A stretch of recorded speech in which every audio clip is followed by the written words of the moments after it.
PV Narasimha Rao మన తెలుగువాడు, తెలంగాణవాడు. PV Narasimha Rao ప్రధానమంత్రి అయ్యాడు.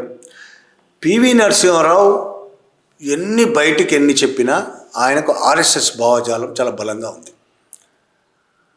కాబట్టే బాబ్రీ మసీదు కూల్చివేత సమయంలో ఆయన మీద కొన్ని ఆరోపణలు ఉన్నాయి.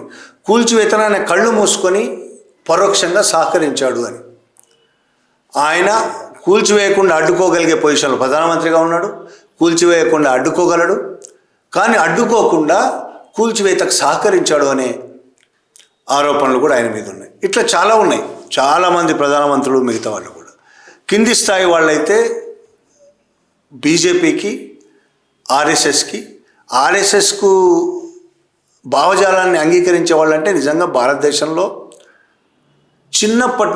పుట్టినప్పటి నుంచే కుటుంబాలలో మత భావజాలం అని ఉంటుంది. అటు ముస్లిమ్స్కు ముస్లిం భావజాలం, హిందువులకు హిందూ భావజాలం.